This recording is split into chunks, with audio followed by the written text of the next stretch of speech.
righteous Israelite. Like he was of the elect. He had no God, like it said in Revelation. What is that? That's Psalms 32nd chapter. But in Revelations it says that they're not defiled by God. Oh yeah. I got one too. Because the brother we're talking about, we're married to Yahushua. But this is what we're going to see in the future. It says, this is Revelation 21. I'm starting 21 and 1. And I saw a new heaven and a new earth. For the first heaven and the first earth were passed away, and there was no more sea. And I saw John saw the holy city, New Jerusalem, coming down from the Most High out of heaven, prepared as a bride adorned for her husband. What John said, he saw New Jerusalem coming down from the Most High. That's when we're coming back onto the earth. That's the men of the Lord. It says adorned, because at that time we're beautiful, we're glorified in the new bodies and things like in that sort. So he said coming down out of heaven, prepared as a bride adorned for a husband.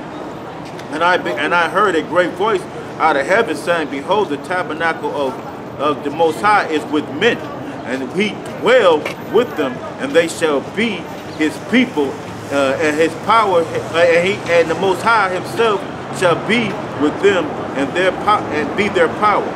And it goes and talk about wiping away their tears. But he said that they're coming down. That's basically coming out of those ships, coming back out of the ships when we come down, glorified now, and glorified through the Most High, who said he was going to glorify us because we were not defiled by women.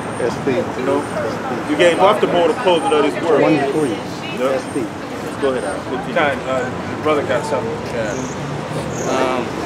Just going into the fact, you know, how that that we have went off as a nation, you know, just like you would deal with a woman, you know, like if you found her, you know, cheating or, you know, get with another man, like you don't want no parts of that. You put her away. What I'm saying? You know, which you were actually supposed to stone the woman. In Esau's system, you know, they don't have a law to deal with adultery. You know, so if a woman commits adultery against you, you are the one that's punished. You know, because they'll she can go and divorce you, take all your money from you. So basically, you're the one that's being punished, and that's the reason. That's another reason why the Most High hates this place. But basically, really, you're supposed to be able to put that woman to death. Now I'm not. Huh? I'm asking you a question. Yeah, sure. Which I'm not saying go ahead and do that, because it's not expedient to do that. We're not in our kingdom, you know, so we can't live according to our laws.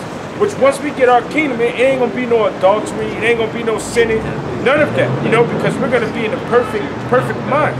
We're gonna have new bodies, you know, so we're not gonna be inclined to sin as we are inside of this flesh. We're gonna get new flesh, and then the children that are born of us, that we spawn, are gonna have that same flesh, you know. So basically, the point that I want to make is, you know, in this kingdom, when a woman commits adultery against you, you just put her away. That's the mercy that the Most High had upon us. He could have completely just destroyed us and wiped us out. And he wanted to do that when you go into, I believe that's Deuteronomy. The Lord said, let me do away with these people and make a new people out of thee. He was speaking it to Moses, you know. So the Most High wanted to make a new people. But Moses, what he did was he stood as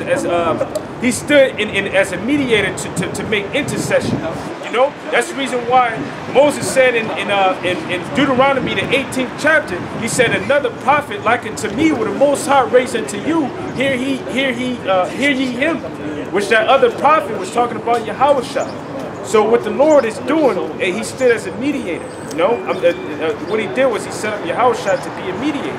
You know, so that the Most High won't completely destroy us. You know, the Most High, Yahushua, did for the nation of Israel the same thing that he did unto the woman that the Pharisees were ready to stone. But he said, let he that is without sin cast the first stone. You know, he stood as a mediator, because the Most High was about to stone us. He would have put us to death if it wasn't for his son, man. That's right. right? And basically in the first. Not saying that the Most High was wrong for doing that. I just use that as to make an example, a spiritual example. Yeah, I mean, the book of Hosea, the first chapter, exemplifies that. I'm gonna start at Hosea. This is Hosea 1, and start at verse 2. The beginning of the word. Yeah, they know. The beginning of the word of Yahweh by Hosea and Yahweh. Just briefly, who is Yahweh? God. Who is Yahweh? Oh, that's the father. That's the father. Who is Yahweh Shai? That's the son. There you go. That's right on the money. Beginning of the word of Yahweh by Hosea, and Yahweh said to Hosea, go take unto thee a wife of whoredoms and children of whoredoms, for the land hath committed great whoredom, departed from Yahweh. And hey, that's straightforward, you know what I'm saying? He told a man of the Lord to basically go get a hoe, go get a harlot, you know what I'm saying? To exemplify how Israel was being to, the Most High himself, you know what I'm saying? He Yahweh, he would often do that. He'll use the men of the Lord as examples. Hosea 1. Yeah, Hosea 1, first chapter, exactly. Yep. I'm going to read down a little bit. It says, and it... 1 and 9. Okay, go ahead. Okay. And she conceived again and bare a daughter, and the Most High said unto him, call her name Lo Ruhamah, for I will no more have mercy upon the house of Israel, but I will utterly take them away. But I will have mercy upon the house of Judah, and will save them by Yahweh their power, and will not save them by bow, nor by sword, nor by battle, by horses, nor by horsemen. And what that shows you is that you can't trust in weapons. You know, what you have to trust in, you have to trust in the Most High Heavenly Father, and through His Son. You know, because no weapons will be able to save you. You know, it's the Most High is ultimately going to make that decision of whether He wants to save you or not.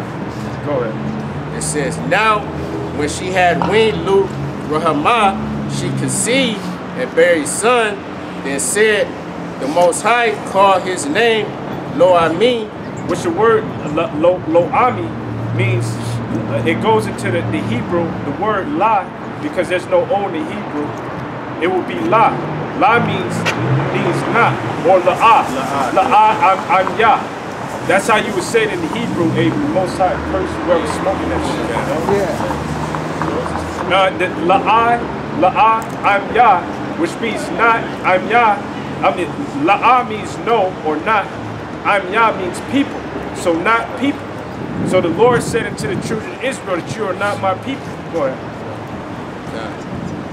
It says, for you are not my people, and I will not be your power.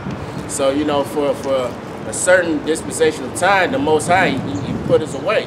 You know what I'm saying? It's like, man, I done gave you time, again, to act right, to walk in my ways, you know what I'm saying? I mean, we had a contract, you know what I'm saying? Right. We had a contract, an understanding.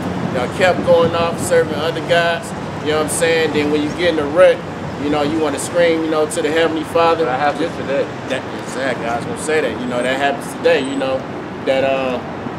get locked up and shit. Yeah, when you out and about, in the world, you doing your thing, you ain't got the Most High nowhere in your vision, in your thought pattern, you know what I'm saying?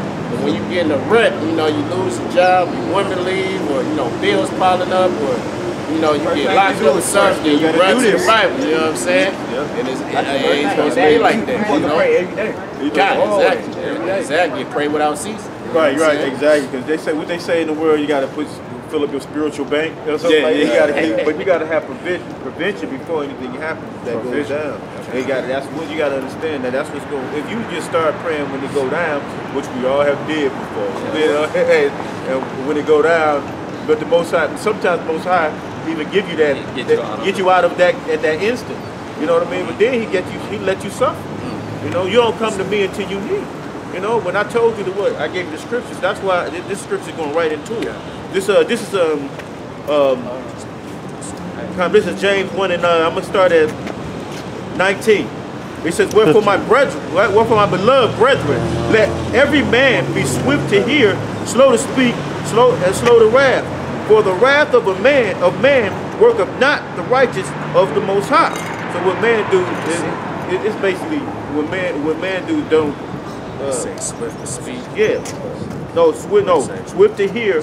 So be ready to hear, you know, and slow to speak before don't even get ready to say it like y'all doing. Y'all just listen, you know, humble. It says, verse 21, wherefore lay apart all filthiness and superfluity of naughtiness, and receive with meekness the engrafted word which is able to save your soul. Because this is able to save what's about to come. With the day that's about to be set upon us, man. The martial law, and then what your house shall gonna bring that missile, the Jacob's trouble. Verse 22, be ye doers of the word, and not hearers only. It says deceiving your own selves. Yup, because if you listening, because that's what the Pharisees did. They were in a